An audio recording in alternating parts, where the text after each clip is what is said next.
bem-vindos ao Dito Isso Podcast, um espaço livre de julgamento, porque afinal, quem somos nós para julgar, não é mesmo? E hoje vamos ler as melhores histórias das piores pessoas. Eu sou o Arthur Ponzeto e comigo estão Lipe, do Lipe Sem Foco.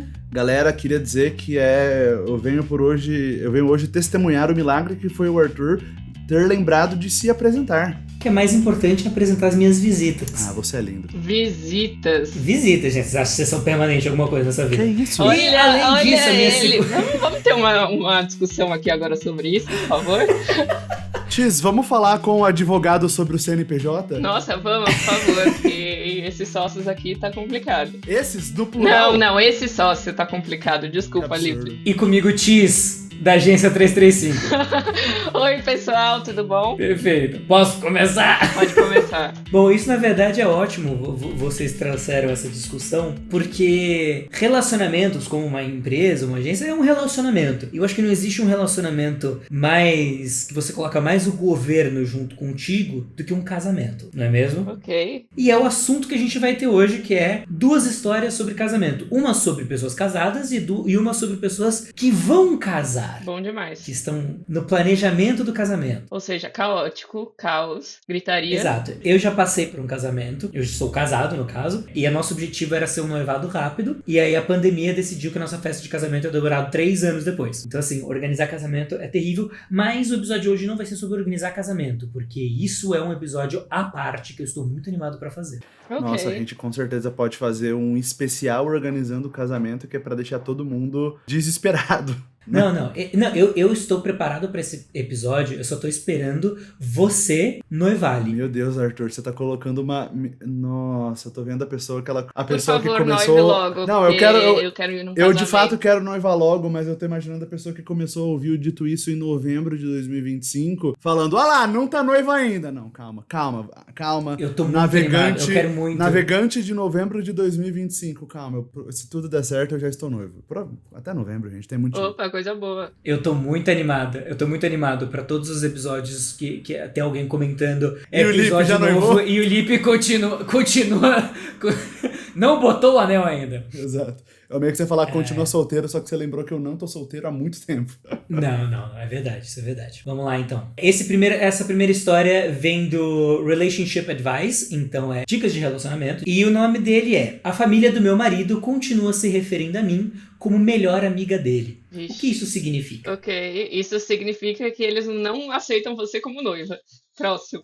Próximo. E assim, uma coisa muito importante que, pela forma como tá dito, eu fico com a sensação de que essa é uma história, esse casal da história é um casal heterossexual. Né? Eu vou chegar nisso, vamos lá. Posso começar a história? Ok, tá bom, isso pode mudar Começa. muita coisa. Meu marido Robbie, de 26, homem, e eu, 26, mulher, nos casamos no início deste ano. Foi um dia lindo e eu senti muito amor e apoio de ambos os lados da família. Ok, então assim, temos um casamento tranquilo. Eu já achei terrível porque isso já responde uma dúvida aqui, porque eu tava pensando, é muito comum histórias que são péssimas, histórias terríveis de casais homoafetivos, em que a família, às vezes a família nuclear até aceita, né, até aceita dentro de casa, mas na hora que vai apresentar o genro, vai apresentar a nora pra uma tia da família, pra outro parente. É sempre com vergonha. Fica com vergonha, não tem coragem de assumir que é o genro, que é a nora. Então, no primeiro momento eu até pensei, se for um casal gay, se for um casal lésbico, bem chato, mas é uma coisa que ainda existe. Mas saber que é um casal hétero, eu acho que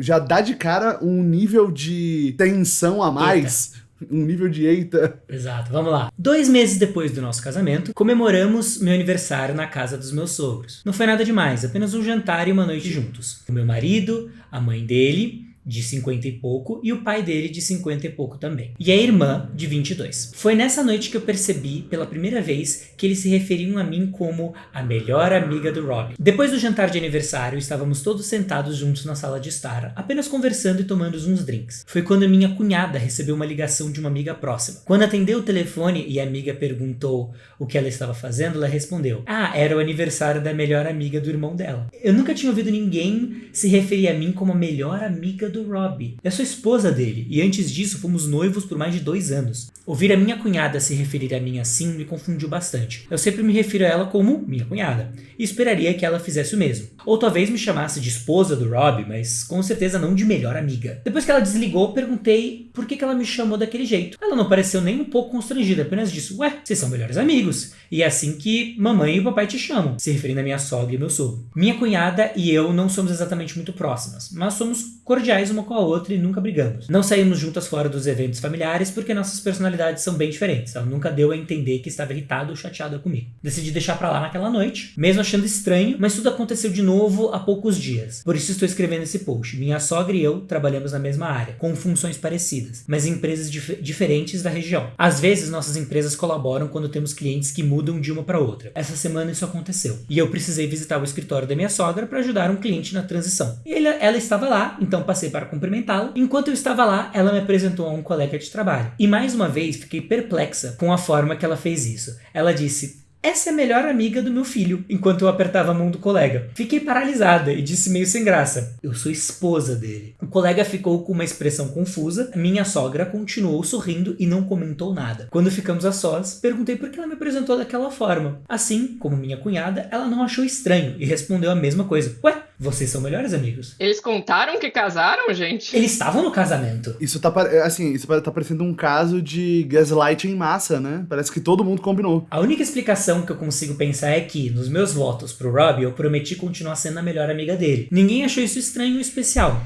E sinto que é algo bem comum de colocar nos votos. Então não sei porque a família do Robbie parece ter se apegado tanto a isso. Mesmo que não tenha nada a ver com isso, já falei com o Robbie sobre isso e ele também ficou confuso. Ele perguntou em particular para os pais deles e eles deram a mesma resposta que deram para mim. Tudo isso me parece um tipo de comportamento passivo-agressivo, mas nunca senti isso da parte deles antes. Será que então estão me chamando de melhor amiga porque não gostam do fato de eu ser esposa dele? Ou é alguma piada interna que eu não tô participando? Não sei o que fazer ou pensar. Especialmente porque os sogros agem como se não fosse nada quando trago o assunto. Sim, eu sou a melhor amiga do Robbie, mas também sou a parceira de vida dele, e nora e cunhada deles. Não sei o que fazer. Qualquer conselho ou opinião seria bem-vindo. E aí, gente? Nossa, gente, que situação terrível, porque ainda se a cunhada, por exemplo, sabe, tivessem a coragem de olhar na cara dela e falar: ah, é porque o casamento de vocês claramente é um casamento de mentira, é um casamento de fachada, mas pelo menos vocês realmente são bons amigos, sabe, falar alguma coisa absurda na cara e aí virar um escarcéu, virar assim, gente sendo empurrada escada abaixo, vidro quebrando, cristaleira quebrando, que nem novela das 9 da Globo. Mas não, cara, é só todo mundo parece que esse é o normal. Eu questionaria o marido. Tipo, por que todo mundo fala que é a melhor amiga? Cara, é que pra mim não é uma agressão. Não é algo que você pode... É tão uma microagressão que você fica mesmo meio confuso. Eu me considero o melhor amigo da minha mulher. Mas se o meu sogro falar assim: esse é o melhor amigo da Thaís, eu fico tipo: e marido? É que marido vem acima na minha cabeça. Cara, Exato. sim. Você apresentar como melhor amigo meio que diminui a posição da pessoa. É esquisito. Eu acho esquisito. É um pouco estranho. E essa questão delas falarem com tanta convicção: não, mas é porque vocês são melhores amigos, né? Isso dá muita sensação de que pra elas não estão fazendo nada de errado, sabe? Eu fico pensando se tivesse alguma situação em que ela conseguisse colocar o sogro e a sogra no mesmo cenário, como que eles reagiriam? Por exemplo, eles vão ter um almoço, alguma coisa, e aí ela fala: eles são melhores amigos, eles são os pais do meu marido. Eles vão olhar assim... Não. Fala assim: eles eram os antigos cuidadores do Robbie. É, exato, sabe? Que é uma coisa que não tem como a pessoa não ser pega de surpresa. Uma pessoa comentou aqui falando que os sogros dela chamavam ela de amigo também, mas eles faziam isso pra realmente diminuir a importância dela na vida do marido. Eu acho que é a única forma que faz sentido. Tipo, elas... Mas parece que eles não aceitam, né? X, você comentou que... eu questionaria o marido, mas a gente não sabe o quanto que esse marido ele é próximo, o quanto que esse cara é próximo da irmã e da mãe. Às vezes esse é um boicote que elas estão promovendo silenciosamente no relacionamento e ele nem faz ideia. Talvez se ela perguntar pro marido, ele vai falar, pô, tá tudo certo. Por isso que é importante falar, porque talvez ele não saiba, mas você tem que falar, olha, então, estão me apresentando como melhor amigo, você tem alguma coisa pra me contar? Você tem outra mulher? Vai que ele tem outra mulher, e que é essa que é apresentada como mulher. Eu questionaria. Bom, gente, eu tenho um update. Amo. Graças a Deus. Se essa história você falasse que não tem update, eu ia falar, cancela esse episódio, a gente não vai colocar isso no ar porque nossos telespectadores não merecem fofoca pela metade. Exatamente. Obrigado a todo mundo que me deu conselhos. Vocês foram muito cuidadosos com as suas experiências e eu lamento que muita gente teve uma experiência parecida. Infelizmente, no meu relacionamento com a família do Rob, a coisa desandou de vez. Ontem à tarde, o Rob e eu fomos convidados para jantar na casa dos pais. E eu estou com um projeto grande para entregar essa semana no trabalho, então precisei ficar em casa para finalizá-lo. Falei pro Rob ir lá ver a família enquanto eu pedi uma pizza. Aparentemente foi nesse momento que o Rob decidiu resolver tudo e entender por que a mãe e a irmã deles continuam se referindo a mim como melhor amiga. Muito bom, ele tá sendo proativo. Ok. Só lembrando que eu estou contando essa história com base nos detalhes que meu marido me passou. O jantar foi normal, mas todo mundo estava bebendo um pouco mais do que o habitual. O Rob levou um scotch. Scotch é Whisky. É whisky? É. Cara, sabe o que é engraçado? A gente tá falando que o Scott é whisky. E agora eu quero que você aí que bebe whisky, que tá ouvindo a gente, venha nos comentários falar: Scott não é ninguém se importa. Scotch não deveria ser conhaque? Não, Scott é um tipo de whisky. É Scott, whisky e bourbon. São três. Todos eles, sabe o que eles são? 3 Pokémon. São 3 Pokémon que todos eles são whisky. Ok. Certo. Pode continuar. Vamos lá, vamos continuar. Levou um whisky que um dos padrinhos de casamento deu de presente pra ele. Então ele e o pai estavam especialmente soltos, alegres. O Rob e o pai dele costumam ter um tempo de papo de homem depois do jantar. Quando eles ficam na garagem do pai dele conversando sobre carros e projetos de casa ou trabalho. Com certeza é algo que eu realmente faço. Fico na garagem olhando pro carro. É exatamente essa minha mesma experiência igual que eu tenho. Não, é toda vez que a gente se reúne na casa do Arthur pra comer uma pizza e tomar na uma garagem. cerveja, tem um momento que a gente tem que deixar as mulheres sozinhas pra gente, em cima do capô do carro, ficar falando sobre motor V8 e ruivas, né? E ruivas. Foi aí que o Rob confrontou o pai sobre toda essa situação. Pelo que eu entendi, foi preciso insistir um pouco para que o sogro contasse a verdade, mas eventualmente ele admitiu que minha sogra e a cunhada dele estavam envolvidos numa espécie de aposta sobre quanto tempo meu casamento com o Rob ia durar. Nossa, que babacas, cara. E aí elas estavam forçando uma situação pra acabar com o casamento. Não, elas estavam fazendo a própria profecia autorrealizável, cara. Uhum. Então, a aposta, né? O sogro apostou que a gente ficaria junto, a sogra apostou que não passaríamos de 1 ano e a cunhada apostou em menos de 6 meses. Aparentemente havia um prêmio em dinheiro envolvido. E eu nem quero saber o quanto era. Eu quero saber quanto era. O sogro admitiu que esse negócio de me chamar de melhor amiga era uma forma de me provocar e colocar dúvidas sobre o meu relacionamento com o Rob e com a família dele. Eles achavam que se fingíssemos por tempo suficiente que isso era normal, eu acabaria surtando e ficando irritada com o Rob por não intervir. Mano, Bizarro. não, Nunca mais falava com essa família. Rob disse que entrou na casa furioso pra confrontar a mãe sobre tudo. Terminou em uma gritaria entre Rob e os pais. No fim, Rob saiu de casa e foi a pé até um posto de gasolina ali perto e de lá me ligou pedindo uma carona, porque não tinha condições de dirigir. Lembrando que ele estava bebaço. Hoje de manhã, quando levei o Rob de volta pra pegar o carro dele, tivemos uma daquelas conversas super constrangedoras com os pais dele. A minha sogra está furiosa com o marido por ter contado o segredo. E eles ficaram brigando a noite inteira. Vai se fuder, mano. Essa não é a questão. Por que sempre... É sempre mano, uma coisa assim, né? O marido da minha sogra vai ficar hospedado com a gente no quarto de hóspedes por alguns dias, ou até eles conseguirem se acalmar e conversar de novo. Agora o Rob decidiu cortar totalmente contato com a mãe e com a irmã. Ele está bravo com o pai, mas está disposto a perdoá-lo. Pessoalmente, eu preferia que a gente fizesse terapia familiar antes de tomar uma decisão assim. Mas ainda estamos tratando os detalhes. Espero que a gente consiga passar por isso, mantendo os 2 casamentos de pé. Eu acho interessante que quando a gente chega nesse ponto, ela não tá acusando o marido dela de nada, sabe? E pelo que a gente viu, parece que ele realmente ele fez a parte dele, sabe? Ele realmente foi pareceu... atrás, pra brigar e pra falar, e aí, mano, o que tá acontecendo? Exato. Num dos primeiros episódios a gente fala de um cara que na hora que a mãe foi tentar ser enxerida na família, o cara baixou a cabeça porque, pô, eu não vou desrespeitar minha mãe. Esse cara não, quando ele descobriu o que tava acontecendo, Ele foi atrás. ele foi bater de frente. E aí eu olho pra esse cara, nossa,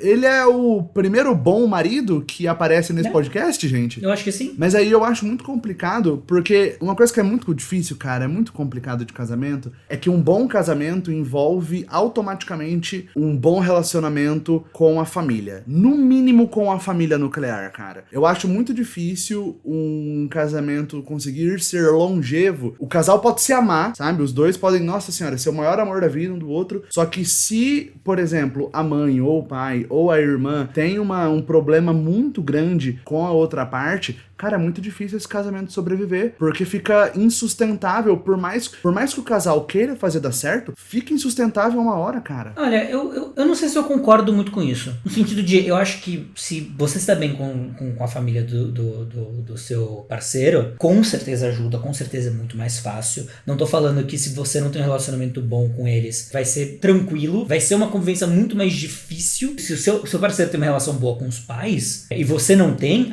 aí é foda.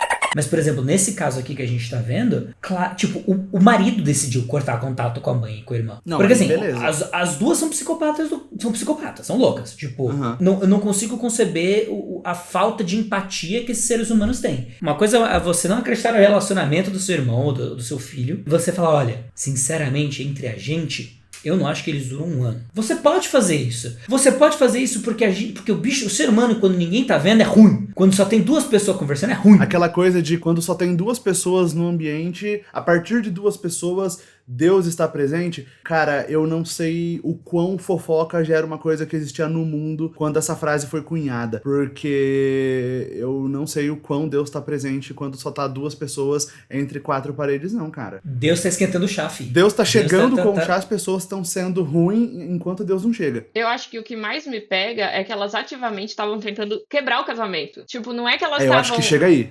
Não é que elas estavam só apostando entre si, elas estavam ativamente querendo acabar com o casamento. Eu não falaria mais. Exato. Não, exatamente. E é isso. É tipo, beleza, você pode fazer uma coisa se você não tá interferindo. Você tá praticamente vendo no documentário. Você pode fazer o que você quiser. Agora, a partir do momento em que você tá enfiando o bedelho, você tá, tipo, ativamente interferindo, aí, meu irmão, aí mudou muito a conversa. Elas estarem fazendo isso é muito sacanagem, cara. Cara, coitado dessa mulher.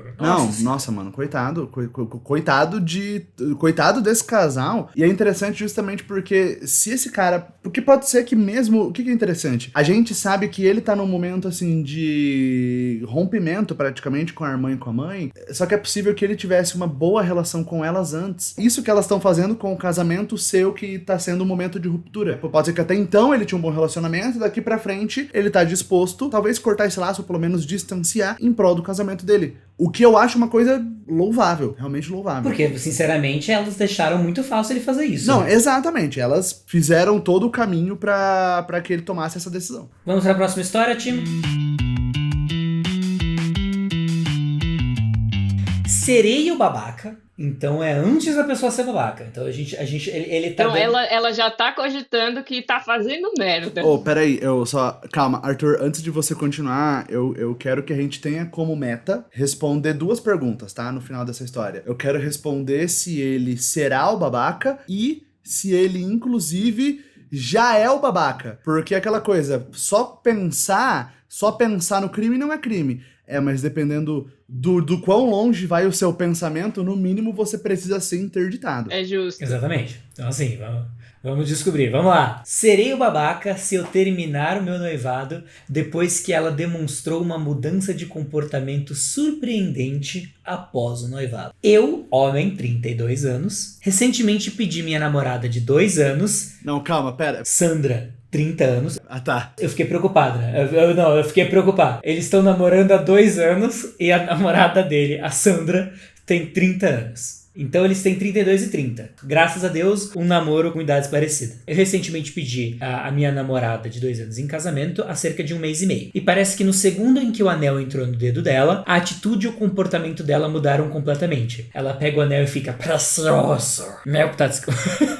Durante todo o tempo em que namoramos, parecíamos excepcionalmente compatíveis. E pelo menos parecia que compartilhávamos crenças e valores semelhantes. Assim que ela disse sim, senti que foi o momento mais feliz para nós dois. Mas nem menos de uma semana depois disso, é como se a atitude dela tivesse virado do avesso. Achei que conhecia todas as amigas dela, mas um dia cheguei em casa e havia 6 mulheres que eu nunca tinha visto antes. E Sandra as apresentou para mim. Fiquei curioso, porque eu só estava conhecendo essas pessoas agora, sendo que já conhecia as 2 melhores amigas da Sandra, a Michelle e a Otávia, que não estavam presentes. Espero que seja relevante o nome delas e quem elas são. Cara, eu acho que eu nunca conheci uma Otávia. Vários Otávios. Então ele já conhecia essas 2 melhores amigas há mais de 1 ano e meio. Sharon disse que eu queria ter certeza de que éramos algo pra valer antes de eu conhecer o círculo interno dela. Então ela apresentou agora o conselho das amigas, então, aparentemente. Achei isso estranho. Sem contar que era uma noite de semana e elas estavam esvaziando rapidamente a minha adega de vinhos. Sandra ainda tinha o próprio apartamento, mas ela ficava tanto comigo que praticamente morava aqui. Mesmo assim, achei extremamente grosseiro quando elas foram embora, deixando 4 garrafas vazias de rosé pra trás. Tentei conversar com Sandra sobre receber visitas sem avisar durante a semana e ela simplesmente menosprezou a reclamação, como se fosse algo sem importância. Nas semanas seguintes ela saiu com as garotas várias vezes, e quando trouxe o grupo para o meu apartamento, 2 vezes sem avisar e 1 vez com aviso, só pra me agradar, palavras dela. Todas me trataram como um garçom, sacudindo os copos vazios na minha direção pedindo mais vinho. Nossa, gente, que eu tô com ódio desse povo. E dessa noiva também. Depois da 4ª vez, deixei claro que ia comprar uma adega com tranca. Sandra apenas disse que eu era sem graça. E piorou. Sandra achou que eu e as garotas tínhamos começado com o pé esquerdo e sugeriu um jantar num restaurante bacana. Eu fui. E não foi nada bom. As 6 ficaram me fazendo perguntas sobre minha vida, minha casa, minha carreira, mas evitavam responder qualquer pergunta que eu fizesse. Ficou especialmente ruim quando começaram a falar sobre relacionamentos modernos e ciúmes. Uma delas levantou alguns pontos sobre relacionamento que eu achava que Sandra e eu concordávamos. Especificamente sobre relações poliamorosas e manter amizades com ex. Para minha surpresa, Sandra disse que a gente não devia ter se apressado em decisões assim, sendo que 1 mês antes ela era totalmente contra manter ex por perto e se diz monogâmica convicta. Tá. Cara, eu tô achando tudo isso muito esquisito. Cara, meu Deus, eu gostei que na primeira história, até um ponto dela, parecia que a menina tava sofrendo um gaslighting em massa, sabe? Ela tava sendo um objeto de estudo e agora esse cara é o objeto de estudo de todas essas mulheres. Cara, eu ia ficar maluco. A pior parte foi quando a conta chegou. Sandra anunciou que o valor não seria dividido e deslizou a conta pra mim. Eu disse que ela não podia estar falando sério e acabamos discutindo. No fim, deixei o dinheiro apenas com o valor da minha parte e fui embora, deixando elas que se virassem com o resto. Nos dias seguintes, Sandra ficou me chamando de tóxico e frágil, mas toda vez que eu insistia no assunto, ela se desculpava e dizia que ela estava apenas estressada com o trabalho. É surreal, a gente nem começou a planejar o casamento ainda. E a gota d'água foi nessa segunda-feira. Foi quando recebi um alerta do interfone do trabalho. Olhei e vi Sandra e uma das 6 amigas chegando na minha casa, entrando e saindo com os meus tacos de golfe. Esse conjunto foi um presente do meu pai e custou caro. Meu Deus. Então o fato de Sandra ter emprestado sem minha permissão me deixou furioso. Liguei na hora e disse que ela e a amiga tinham 1 hora para devolver os tacos ou eu chamaria a polícia. Sandra tentou fazer gaslighting dizendo, mas você me prometeu emprestar os tacos pro namorado dela, lembra? Eu mandei ela parar com isso e disse que os tacos tinham um valor suficiente para configurar crime sério e que ou eles voltavam ou haveriam consequências. Uns 45 minutos depois recebi a notificação da portaria de que Sandra e a amiga voltaram com os tacos. Graças a Deus. Entrando, deixando lá. E a amiga de Sandra fez um gesto obsceno pra câmera na saída. Cara, mano, onde essas meninas estavam? No bueiro, velho? Mano, Elas vieram do buraco? Vieram do inferno? Eu fico muito perplexo que esse tipo de coisa é uma história real. Essa história parece um roteiro de filme. E eu não consigo saber onde essa história vai parar. Cheguei em casa e vi os tacos largados no chão da sala. Sandra tentou me chamar de tóxico de novo e eu disse pra ela parar com isso. Falei que se soubesse que ela era assim, nunca teria feito o pedido de casamento. Bom. Isso pareceu assustador. Também. Achei justo. É isso. Achei justo. Ela ficou assustada e ela voltou a insistir que só estava muito estressada com o trabalho. Mas eu já não estava mais acreditando. Sim, porque o trabalho dela é o quê? Alimentar essas 6 meninas aí, mano? Pedi que devolvesse o anel e a chave de casa. E que conversaríamos sobre o relacionamento no fim de semana. Ela chorou, implorou pra eu não cancelar o noivado e jurou que era só estresse. Eu repeti que conversaríamos no fim de semana. Que tipo de estresse é esse que faz todo mundo à sua volta ser babaca e você permitir? Não, exato. Depois que ela saiu, mandei trocar a fechadura só por precaução. Desde então, Sandra tem me mandado mensagens de amor e pedindo desculpas constantes, dizendo que só queria me mostrar para as amigas próximas. Mas eu não estou comprando essa versão. As mesmas amigas próximas têm me mandado mensagens diárias me chamando de tóxico e frágil de novo, dizendo que sabiam que eu não era homem o suficiente para Sandra ou seguro o suficiente para dividi-la com as amigas. Alguns dos meus amigos que conheceram a Sandra ao longo desses 2 anos não conseguem acreditar que ela mudou tão rápido e acham que tem algo que eu não contei ou que eu estou deixando de lado. Dizem que eu devo ter feito algo que irritou as amigas e que devo ter sido babaca em algum momento do processo. Sei lá, é muita coisa pra processar de todos os lados agora. Então, sou babaca? Eu não acho. Nossa, cara, vamos responder as 2 perguntas que eu falei lá no começo que eu queria responder. Ele não é o babaca, ele não será o babaca. E ele não foi o babaca nessa história. Eu não sei, aparentemente ele finalmente conheceu ela. Então, parecia que ela tava tentando conquistar ele, e aí quando conquistou, ela largou mão. Tipo, agora eu posso ser quem eu sou. E foda-se. É que, tipo, eu não acho que... Não que isso não seja em algum nível que ela é, só que a menos que ela seja... A menos que ela tenha alguma coisa na cabeça dela muito específica, muito descolada, assim, da realidade, eu não consigo acreditar que ela acha que ela não tava sendo completamente abusiva. Eu não consigo acreditar que ela não acha que ela tava pisando na cabeça dele completamente gratuita, mano. Literalmente, ela chegou com um monte de amiga que ele nunca tinha ouvido falar, o que já é muito esquisito. Mas aí você pensa, tá, até aí... Assim, eu, Luiz Felipe, se a Lívia chegasse em casa com um grupo de 6 amigas que eu nunca vi, ela falasse, essas são as minhas melhores amigas, eu ia ficar, então, onde elas estavam. Um grupo secreto no WhatsApp que eu nunca vi. Você nunca falou de nenhuma dessas pessoas. Sua mãe, todos os amigos que eu conheço, ninguém falou nada dessas pessoas. E elas simplesmente existem. E aí elas começam a frequentar minha casa, tomando todo o meu vinho, me tratando como garçom dentro da minha casa? Que é isso, meu? Que é isso, cara? Se isso não é humilhação, o que é humilhação? Isso é loucura, assim, pra mim, você esconder essas amigas por 2 anos, ela sabe o que ela tá fazendo. Se ela não apresentou essas 6 amigas é um antes, motivo. Porque aparentemente ela precisava de um anel pra completar um ritual, aparentemente, pra trazer essas meninas do inferno. Não tem motivo pra elas não terem aparecido antes. Não, o motivo é que elas são escrotas. Não, exato, eu fico com a sensação de que precisava ter esse anel no dedo, que ele conseguiu escapar dela antes de que elas iriam usar ele como sacrifício pra alguma coisa, sabe? Eu acho que é daí pra baixo. Não, depois do casamento ia sair o Cthulhu, É. né? Eles iam liberar os deuses Exato. antigos e o ritual estaria completo. Cara, Elas iam matar Não, ele e se banhar com o sangue dele, sabe? Alguma coisa. Meu amigo, foge. Você não é babaca, não. Isso se chama instinto de sobrevivência. E assim, graças a Deus, ele fez isso antes do casamento, antes de ter filho, antes de realmente de ficar complexo. Então, assim, Noivado é um namoro. Assim, eu acho que o noivado não deveria ser difícil. Exato. Então, o noivado é o namoro ponto 2. Não tem nada de diferente no noivado. Só que aparentemente o noivado acaba virando um make it or break it. No sentido de tipo, ou vai ou racha. Arthur, só pelo seu tom e por você ainda não ter dito, não tem atualização? Então, eu achei a atualização agora. Amo! Uau! Maravilha! Eu não tinha visto a atualização. Só que a atualização, infelizmente, vai ficar pra agora aqui, pelo amor, vamos? Ah, tá, que susto. Achei que você ia falar próximo episódio. Que é isso, não? Não, Sem que tempo. isso. Que isso, vai ficar só pros pagos, vai ficar só pro pessoal que paga. Vamos lá então, gente. Atualização. Sandra foi embora faz 1 hora. O término agora é oficial e eu estou com o anel de volta e já vou jogar em Mordor, aparentemente.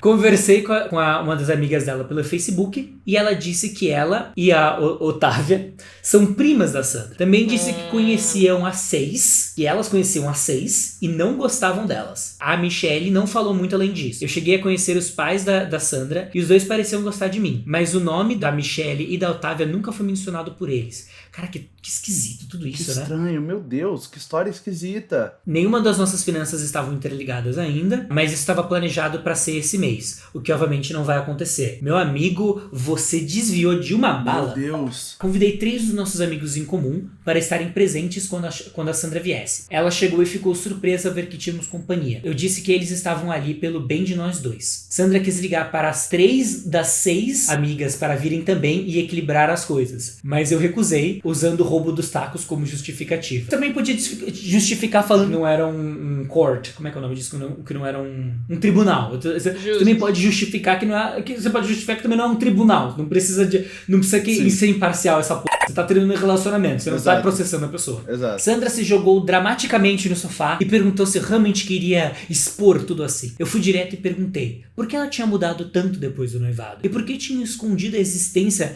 da 6, a entidade 6.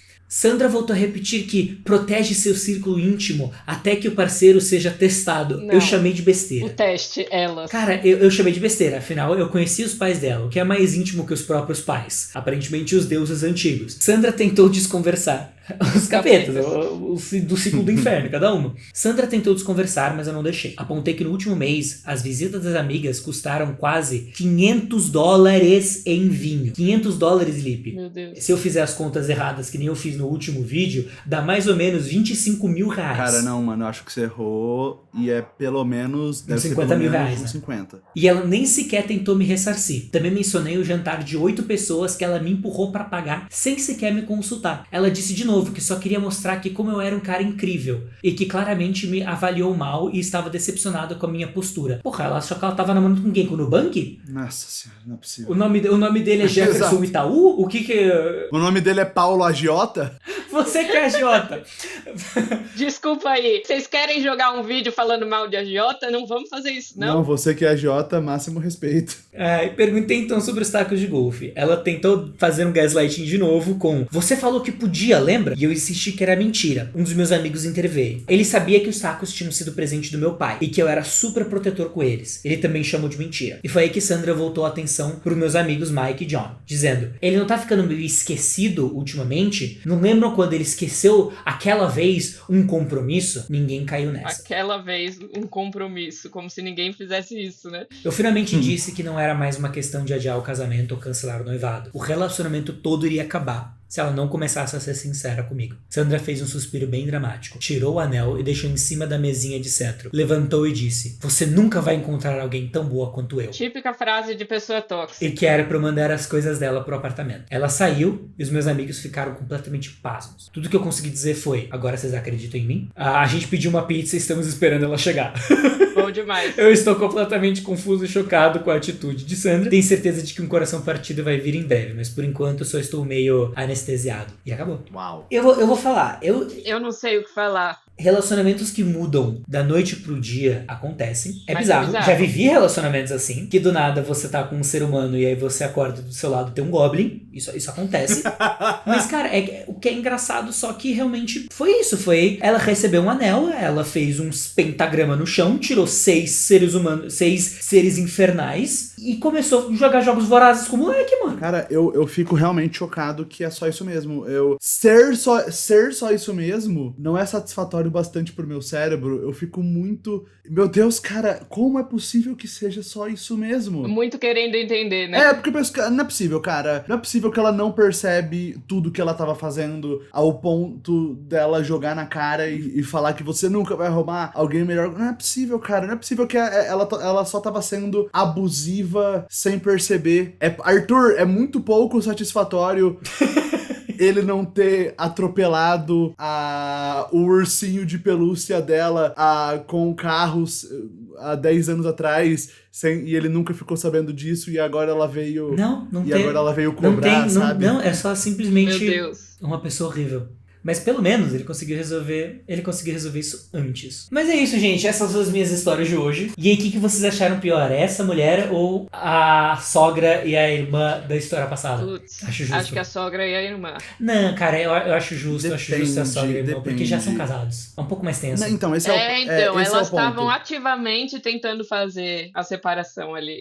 Não, realmente essa questão de, cara, tá boicotando o casamento do teu filho e do teu irmão só porque você não gosta, eu acho isso terrível. Porque assim, uma coisa é você chamar o seu filho, uma coisa é você chamar o seu irmão de canto e conversar sobre, outra coisa é você começar a deixar a sua nora, a sua cunhada desconfortável em toda a possibilidade pra ver se isso dispara alguma coisa na cabeça dela e faz o casamento dar errado. É que eu acho o potencial da segunda história, se ele não tivesse saído desse relacionamento abusivo, cara, eu fico com medo de saber o que viria, sabe? Se ele tivesse casado de fato e tal. Então a primeira história só é pior porque o cara da segunda história conseguiu escapar antes de que fosse tarde demais, sabe? Porque essas amigas têm cara de ser aquelas amigas que não têm a noção do. Não é casamento alheio, mas espaço alheio, sabe? De que elas acham que elas são mais importantes e que elas precisam dar todos os palpites e que elas que